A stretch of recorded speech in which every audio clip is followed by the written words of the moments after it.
जय अंतर सत्य कुशल पर डिप्लोमा प्लेटफॉर्म पे आप लोग का तहे दिल से स्वागत है। आज की इस वीडियो में हम लोग देखने वाले हैं आखिर सेमेस्टर एग्जाम या फिर कोई भी एग्जाम रहता है उसमें आंसर राइटिंग में कॉपी को किस प्रकार से लिखना है कि हमारे एक भी नंबर नहीं कटे बल्कि फुल मार्क्स मिल जाए।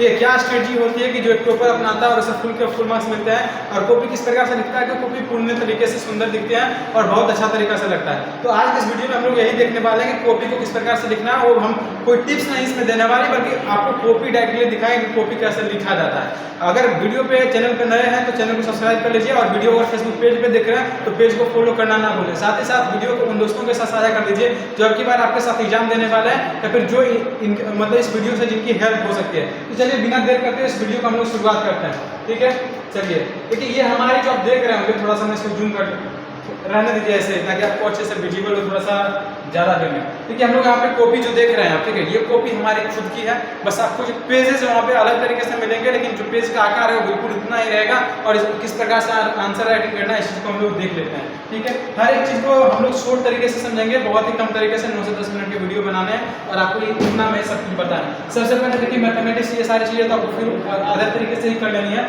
अब देखिए मान लीजिए ऑब्जेक्टिव वाले सवाल पूछे जाते हैं तो आपको इस प्रकार से बस आंसर, आपको चूंकि गोला रंगने वाले आते नहीं है इसलिए आपको इस प्रकार से बस हेडिंग दे देनी है, ये ब्लैक पेन से कर देना। बाकी जो आपके जितने भी बनाने होंगे टोटल वो आपको ग्रुप पेन से सारे का आंसर दे देना, इसमें तो कोई भी सजावटी के काम करना ही नहीं है। अब देखिए ग्रुप बी पे आते हैं तो सेम तरीके से आपको ग्रुप बी वाला अपनाना है, या तो आप उसी पेज से शुरू कर सकते हैं। जैसे 10 ही ऑब्जेक्टिव होते हैं तो 10 लाइन के बाद ग्रुप बी वाला आप वहाँ से शुरुआत कर सकते हैं ताकि पेज बच जाए, नहीं तो चाहेंगे तब अगले पेज में जाकर लिख सकते हैं। ठीक है, तो ग्रुप बी का जैसे शुरुआत करेंगे तो ग्रुप बी का अपना हेडिंग दे दीजिए। चाहे तो आप इस प्रकार से भी बॉर्डर बना सकते हैं, तो इस प्रकार का जो बॉर्डर है हमारा कॉपी में देख रहे होंगे बिल्कुल उस प्रकार से भी आप बॉर्डर बना के इसको अच्छे से कर दीजिए। बॉर्डर जस्ट बनाने के बाद आपको एक लाइन का स्पेस छोड़ देना, उसके बाद आपको क्वेश्चन नंबर दे के हेडिंग दे देना। जो भी अगर सवाल का जवाब ओवर में दे रहे हैं, यानी कि नंबर 1 का ओवर वाला सवाल का जवाब दे रहे हैं तो ब्रैकेट में ओवर लिख दीजिएगा, उसके बाद उसको अंदर कीजिएगा। बाकी इस प्रकार से कीजिए। फिर से एक लाइन स्पेसिंग देने के बाद अगर न्यूमेरिकल है, चूंकि मैथ का देख रहे हैं तो यहाँ पे सॉल्यूशन लिख दीजिए। उसके बाद गिवन डेटा को लिखिए, जो कि प्रश्न जो था वो मैंने यहाँ पे लिया है, बाकी इसमें विशेष मैंने कुछ नहीं किया है। लेने के बाद बिल्कुल आपको स्टेप बाय स्टेप साफ सुथरे वे में लेते आना।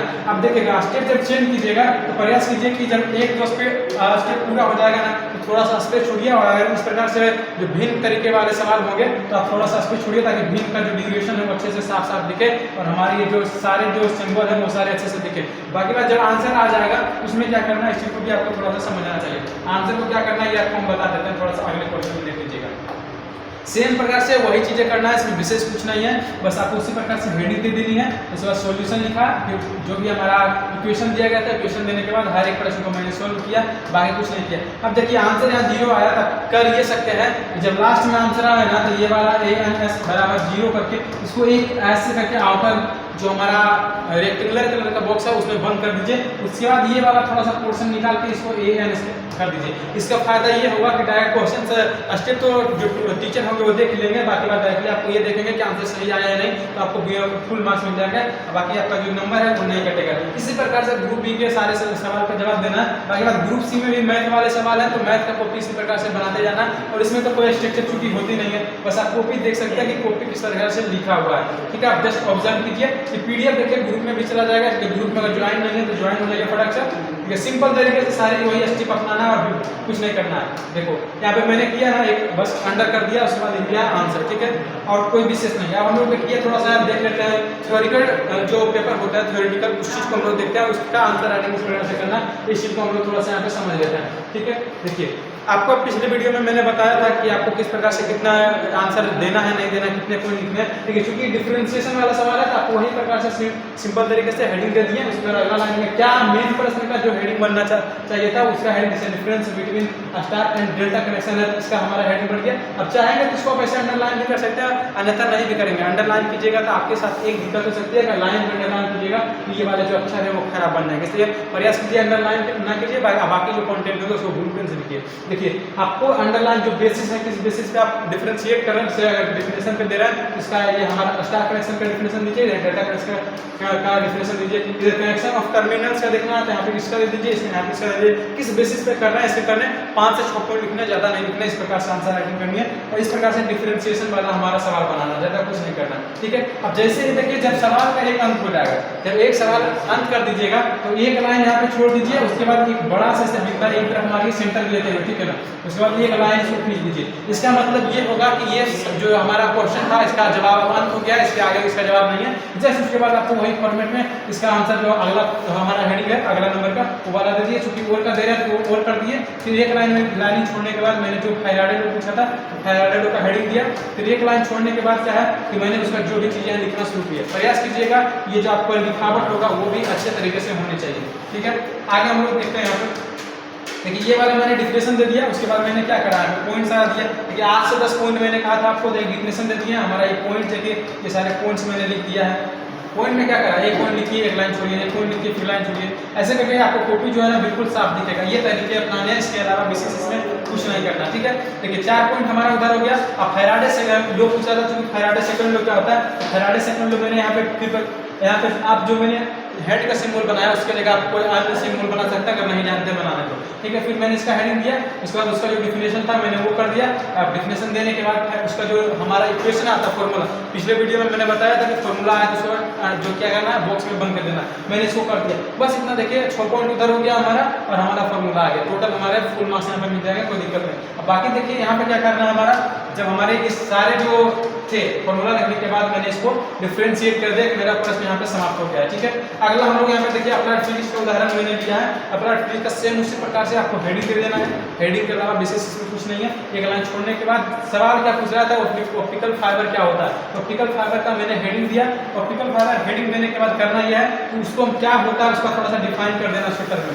ये 3 लाइन में डिफिनेशन दिया। उसके बाद एक लाइन छोड़ के उसका क्या पॉइंट्स बन सकता है मैंने इसका पॉइंट्स लिखा। बाकी बात उसका क्या क्या भाग होते हैं तो यहाँ पे ये वाला सिंबल देके एक लाइन छोड़ा। उसके बाद 1 2 3 हम टोटल नंबरिंग करके इसका भाग का नाम लिख दिए। अब भाग का नाम लिखने के बाद मैंने क्या करा कि कोर क्या होता है, बाकी क्लैडिंग क्या होता है, जैकेट क्या होता है, ये सारा चीज क्या है कोर के बारे में मैंने ये ब्लैक पेन से लिखा, बाकी ब्लू पेन से लिखा, ठीक है। ब्लैक और ब्लू पेन का जरूर इस्तेमाल रखिएगा कि किसको हेडिंग में देना है, किसको कंटेंट में लिखना है, ठीक है। अब देखिए चित्र वाली चीजें महत्वपूर्ण समझनी है, क्योंकि अगर कंटेंट राइटिंग की सारी प्रक्रिया ब्लू पेन से कर रहे हैं मेन रूप से, तो ये जो चित्र है ब्लैक पेन से बनाइएगा।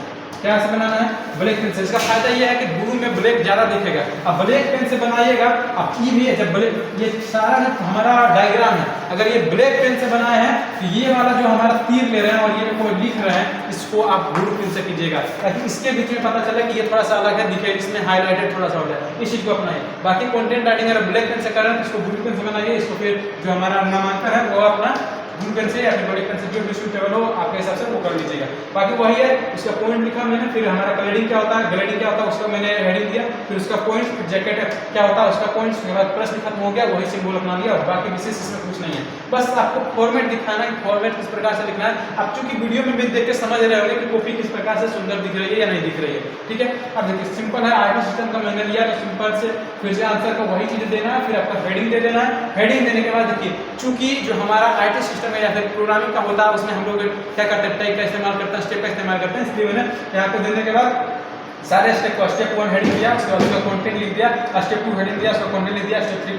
का हेडिंग दिया, उसके बाद उसका कंटेंट लिख दिया। 4 नंबर के सवाल यहाँ पे हमारे खत्म होता है। टोटल 3 ही हमारे स्टेप थे, तो यहाँ पे अपना फिर से वही वाला तरीका अपना के इसको क्वेश्चन का आंसर जो क्लोज कर देना। इसके बाद हमारा कोई विशेष नहीं है। ये जो कॉपी तक देखना है थोड़ा सा और इसको मैं जूम आउट करके आपको दिखा देता हूँ पूरे तरीके से, ठीक है। आप देखिए थोड़ा सा अच्छे से विजिबल तरीके से देख लीजिए कि कॉपी किस प्रकार से दिख रहा है नहीं दिख रहा है। इससे आपको स्पष्ट हो जाएगा और बनाने में कोई दिक्कत नहीं होगी, ठीक है।